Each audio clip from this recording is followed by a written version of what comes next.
اور ہمارے امام صاحب نے بڑا بہترین خطاب کیا، اور میرے بعد بھی حضرت حافظ قاری مولانا شارق صاحب کو آپ کو سماعت کرنا ہے۔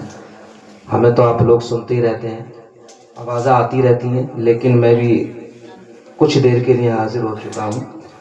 ایک مرتبہ آقا انعامدار مدینے کی تاجدار احمد مجتبیٰ محمد مصطفیٰ صلی اللہ تعالی علیہ وسلم کی بارگاہ میں بلند آواز سے پڑھ لیجیے، اللہم صلی علی سیدنا و مولانا محمد وبارک وسلم، صلو علیہ صلاۃ و سلام علیک یا رسول اللہ صلی اللہ تعالی علیہ وسلم۔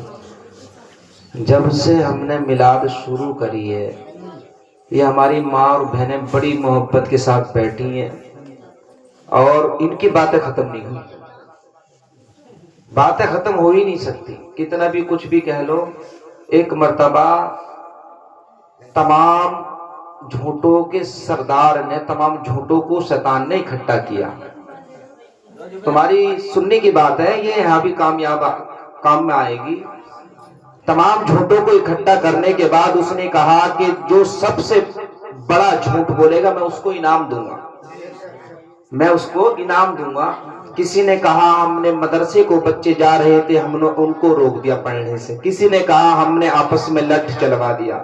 کسی نے کہا ہم نے گھر میں آگ لگا دی۔ کسی نے کہا ہم نے گولی مروا دی۔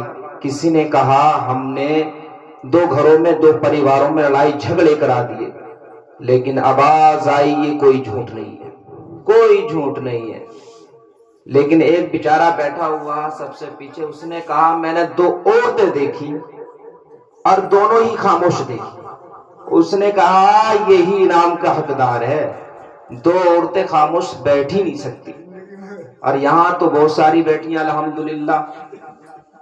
کتنا جب سے بیٹھی، جب سے باتیں کر رہی ہیں، لیکن ماؤں کے اوپر شعر ہے، شاعر کہتا ہے کہ ستارے اور قسمت دیکھ کر گھر سے نکلتے ہیں، ستارے اور قسمت دیکھ کر گھر سے نکلتے ہیں، جو بزدل ہیں وہ مہرت دیکھ کر گھر سے نکلتے ہیں، جو بزدل ہیں وہ مہرت دیکھ کر گھر سے نکلتے ہیں۔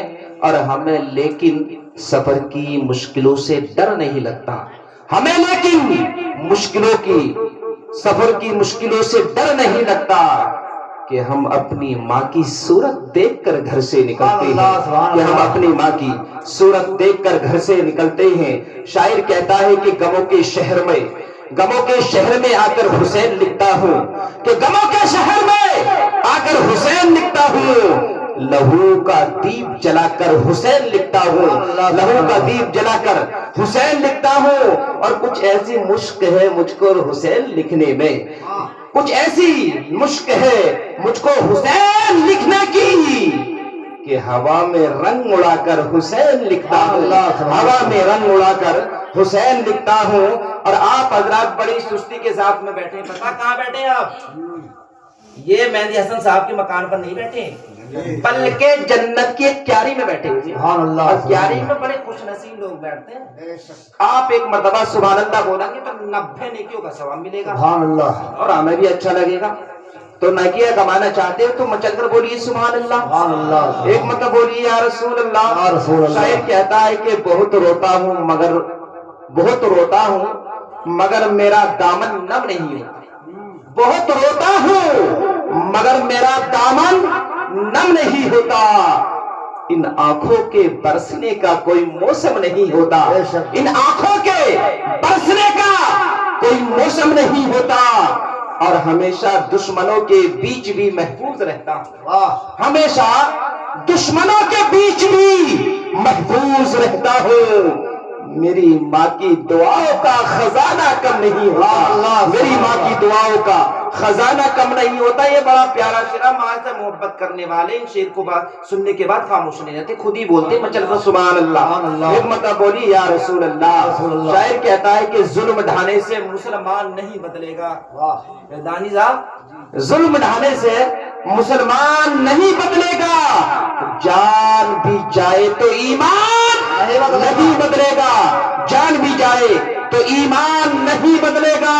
اور دفن ہو چکے ہیں آیت بدلنے والے، دفن ہو چکے ہیں آیت بدلنے والے، ارے کچھ بھی کر لیجئے قرآن نہیں بدلے گا، کچھ بھی کر لیجئے قرآن نہیں بدلے گا. میں تقریر نہیں بلکہ میرے بعد تقریر آپ کو سماعت کرنی ہے. لیکن شاعر کہتا ہے کہ غریبی میں غریبوں کی شرافت کم نہیں ہوتی. بڑے پیارے شعر ہیں. میں پرسوں اس میں گیا تھا دل پورے کی ملک میں، لگ بھگ 2 بجے تک پروگرام چلے تھا، جلسے کا پروگرام تھا، دستار بندی کا. لوگ مچل مچل جا رہے تھے ان شعروں کو سننے کے بعد. سنیے گا کہ غریبی میں غریبوں کی شرافت کم نہیں ہوتی، غریبی میں غریبوں کی شرافت کم نہیں ہوتی. کرو سونے کے 100 ٹکڑے تو قیمت کم نہیں ہوتی، کرو سونے کے 100 ٹکڑے تو قیمت کم نہیں ہوتی. اور پکائی جاتی ہے جو روٹی محنت کی کمائی سے، پکائی جاتی ہے روٹی جو محنت کی کمائی سے، اگر باسی بھی ہو جائے تو لذت کم نہیں ہوتی، اگر باسی بھی ہو جائے تو لذت کم نہیں ہوتی. اور میری یہ عادت ہے، میں حسین کے نام پر شعر پڑھتا ہوں، مچل کر بولے سبحان اللہ. کہ دین کا ڈنکا بجایا فاطمہ کے لال نے، کہ دین کا ڈنکا بجایا فاطمہ کے لال نے، ارے سر کو سجدے میں کٹایا فاطمہ کے لال نے، سر کو سجدے میں کٹایا فاطمہ کے لال نے. اور رب تعالیٰ سے کہے گا حشر میں یہ کربلا، رب تعالیٰ سے کہے گا حشر میں یہ کربلا. اپنے وعدے کو نبھایا فاطمہ کے لال نے، اپنے وعدے کو نبھایا فاطمہ کے لال نے. اور مصطفیٰ کے دین پہ انگلی اٹھائے نہ کوئی، مصطفیٰ کے دین پہ انگلی اٹھائے نہ کوئی، اس لیے کنبہ لٹایا فاطمہ کے لال نے، اس لیے کنبہ لٹایا فاطمہ کے لال نے. اور آ گیا حر توڑ کے جب ظالموں سے واسطہ. حر کا نام تو سنتے ہوگے، جب وہ چلتے ہیں نا ولادت سنتے رہتے ہوگے، لیکن مچل کر بول دیو سبحان اللہ. کہ جب آ گیا حر توڑ کے جب ظالموں سے واسطہ، آ گیا حر توڑ کے جب ظالموں سے واسطہ. ارے خلد کا مژدہ سنایا فاطمہ کے لال نے، خلد کا مژدہ سنایا فاطمہ کے لال نے. اور سر کٹا دینا، سر کٹا دینا، سر کٹا دینا، مگر سر کو جھکانا نہیں کبھی، صرف رب کے سامنے جھکانا ہے. شعر سن لیجئے کہ سر کٹا دینا مگر سر کو جھکانا نہیں کبھی. کربلا میں یہ بتایا فاطمہ کے لال نے، یہ کربلا نے بتایا فاطمہ کے لال نے. ناز کر اپنے مقدر پر اے نہر فرات. نہر فرات کا نام تو سنا ہوگا، تو مچل کر بولو سبحان اللہ. اے ناز کر اپنے مقدر پر نہر فرات. ارے مجھ کو بھی پانی پلایا فاطمہ کے لال نے. ماشاءاللہ ماشاءاللہ، مچل کر بولے سبحان اللہ. کہ مجھ کو بھی پانی پلایا فاطمہ کے لال نے. اور بڑا پیارا شعر ہے کہ جب یزیدیوں نے کیا حملہ نبی کے دین پر، جب یزیدیوں نے کیا حملہ نبی کے دین پر، ارے خون کا دریا بہایا فاطمہ کے لال نے، خون کا دریا بہایا فاطمہ کے لال نے. محترم حضرات، 3 شعر نعت پاک کے سماعت کر لیں. بڑے پیارے شعر ہیں، مچل کر بولیں سبحان اللہ. کہ بات یہ حقیقت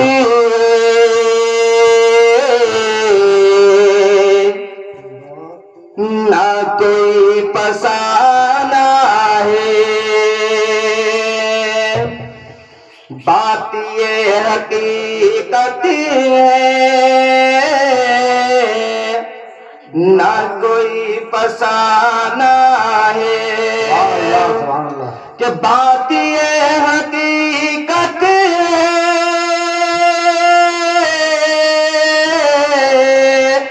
نہ کوئی فسانہ ہے.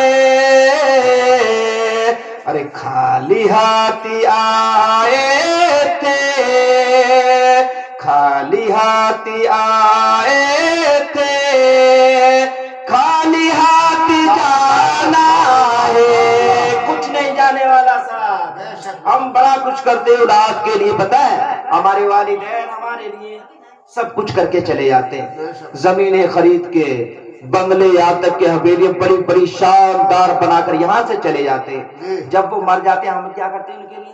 کچھ بھی نہیں کرتے ہیں.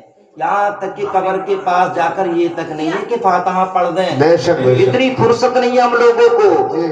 لیکن کوئی بات آ جائے تو ایسے ہے جیسے بہت بڑے ودھائک ہیں. ہاں بھائی تم دنیا میں ودھائک ہو لیکن وہاں کوئی ودھائک کام میں نہیں آتا ہے. بے شک بے کوئی امیر کام میں نہیں آتا ہے, کوئی مالدار کام میں نہیں آتا, صرف اپنے اعمال کام میں آتا ہے. بے شک. جو سبحان اللہ. سب کچھ کر کے تمہیں دنیا میں سب کچھ عیش و آرام دے کر چلا گیا, تم اس کو ہی بھول جاتے. کبھی یہاں فجر میں جاتے ہیں تو جا کر نماز پڑھے, نماز پڑھنے کے بعد فاتحہ ضرور پڑھی آنا. بے شک. لیکن ہم سب کچھ کرتے ہیں اولاد کے لیے, وہ دولت کماتے, پیسے کماتے ہیں, یہاں تک کہ گرمی کی شدت میں تمام کام کرتے, رات کی اندھیری رات میں کام کرتے, کوہرا آتا ہے, ٹھنڈ آتی ہے, پھر بھی اپنی اولاد کے لیے کام کرتے رہتے تاکہ ہماری اولاد پڑھ لکھ کر جی.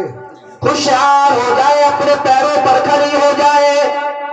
جب یہی اولاد بڑی ہو جاتی ہے, شادیاں ہو جاتی ہیں, اولاد جب شادیاں ہو جاتی ہیں, ان کے بچے ہو جاتے, والدین بزرگ ہو جاتے, تو پتہ کیا ہوتا ہے؟ جی بے شک. جب والدین کام کرنے کے قابل نہیں ہے, کمانے کے قابل نہیں ہے, تو ان سے یہ تک نہیں ہے, اتنی فرصت نہیں ہے ان سے میں کچھ پوچھ لوں. جی بے شک. کسی چیز کو من تو نہیں کر رہا, کھانے کو من تو نہیں کر رہا, طبیعت خراب تو نہیں رہتی ہے, پیسے کی ضرورت تو نہیں ہے, آدمی سوچتا ہی نہیں ہے. کبھی کچھ لوگ تو ایسے ہیں, کوئی بزرگ کہہ بھی دینا اپنے بیٹے سے, بیٹا طبیعت خراب ہے تھوڑا دوا لا دی, اور تمہارے تو یار یہ ڈرامے ہو گئے, ڈرامے ہوئے. کاش جب تو چھوٹا سا تھا تو نے کسی چیز کے لیے کہا یہ باپ اپنے کھانے کے لیے انتظام نہیں کیا, بلکہ تجھے فرمائش پوری کی, کپڑوں کا انتظام کیا, بستے کا انتظام کیا, اسکولوں کا انتظام کیا, بڑا پھلے پھلا اسکول میں پڑھائیں گے, اس کا بڑا نام ہے, تمام اچھے اچھے اسکولوں میں پڑھا ہے. لیکن جب یہ بزرگ ہویا انہی کو سمجھا دیتا ہے تم نے کرے کیا ہمارے لیے. ہر والدین اپنی اولاد کے لیے سب کچھ